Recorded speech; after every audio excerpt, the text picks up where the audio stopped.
আসসালামু আলাইকুম।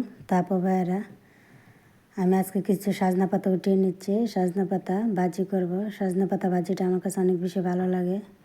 শুকিয়েও ভাজি করে খাওয়া যায়। তো গাছের পাতা আমি আজ ডাল কেটে নিয়েছি। ডালগুলো আবার রোপণ করব, অন্য ডালগুলো। এর জন্য আমি একটা ডাল কেটে নিয়েছি আর ডালের পাতাগুলো উঠিয়ে নিচ্ছি। দেখুন অনেক লম্বা ডাল। তা পাতাগুলো উঠিয়ে নিয়েছি, খুব সুন্দর। আগার পাতাগুলো উঠিয়ে নিয়েছি। আর পাতাগুলো এখন আমি ধুয়ে পানি জড়িয়ে ভাজি করার জন্য কিছু রসুন তেলের মধ্যে দিয়ে নাড়িয়ে চেড়ে নিচ্ছি। রসুনগুলো আস্তেই দিলাম।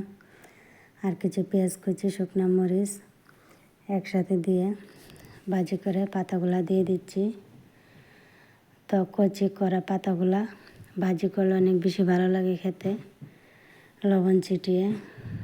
আর শুকনো পাতাও ভাজি ভালো লাগে। কিছু পাতা রেখে দিয়েছি, ধুয়ে শুকাতে পরে ভাজি করে খাবো।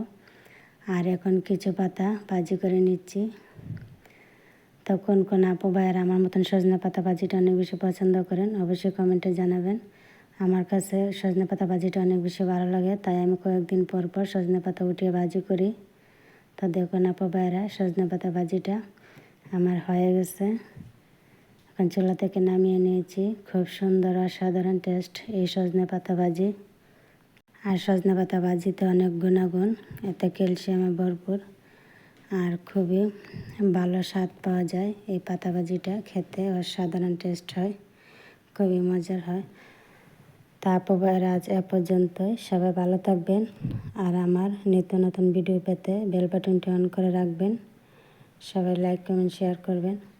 আর ইউটিউব চ্যানেল থেকে দেখে থাকলে নিত্যদিনের রান্নাবান্না চ্যানেলটি সাবস্ক্রাইব করবেন। সবাই ভালো থাকবেন। আল্লাহ হাফেজ।